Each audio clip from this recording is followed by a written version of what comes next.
एल्डवुड जंगल की गहरी छाया में, जहां वृक्ष पुरानी गुप्त बातें फुसफुसाते थे, एक प्राणी रहता था जिसे केवल जानवर के नाम से जाना जाता था। आधा मनुष्य, आधा छाया, जिसकी आंखें अंगारों की तरह चमकती थीं। यह जानवर थॉर्नविक के गांव वालों के लिए डरावना होने के साथ साथ दया का पात्र भी था।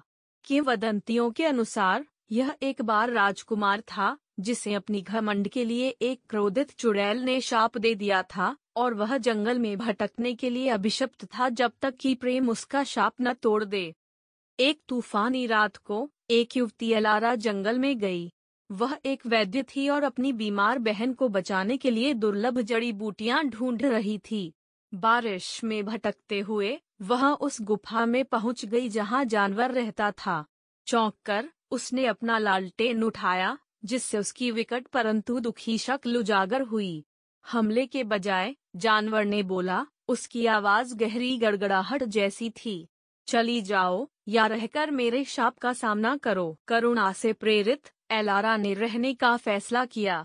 उसने जानवर की कहानी सुनी। उसकी एकाकीपन उसकी भयानक शक्ल से कहीं अधिक भारी बोझ था। दिन सप्ताहों में बदले और एक अजीब सा बंधन बन गया। एलारा की दयालुता से प्रभावित होकर जानवर ने चुड़ैल के अंतिम रहस्य का खुलासा किया। केवल उनकी संतान ही शाप को तोड़ सकती थी। हिचकिचाते हुए पर दृढ़ संकल्प के साथ एलारा ने सहमति दी, यह विश्वास करते हुए कि प्रेम अंधेरे पर विजय पा सकता है। महीनों बाद उसने एक बच्ची को जन्म दिया जिसकी मां की आंखें थीं और त्वचा में एक हल्की चमक थी, जो उसके पिता के जादू का संकेत थी। जैसे ही बच्ची ने रोना शुरू किया, जानवर का रूपांतरण हुआ, उसका मानव रूप लौट आया। शाप टूट गया, लेकिन गांव वालों ने उन्हें डर के मारे नकार दिया, क्योंकि वे बच्ची की शक्ति से भयभीत थे। एलारा और पूर्व जानवर, जिसे अबिलियास कहा जाता था, जंगल के दिल में भाग गए और अपनी बेटी को शांति से पाला।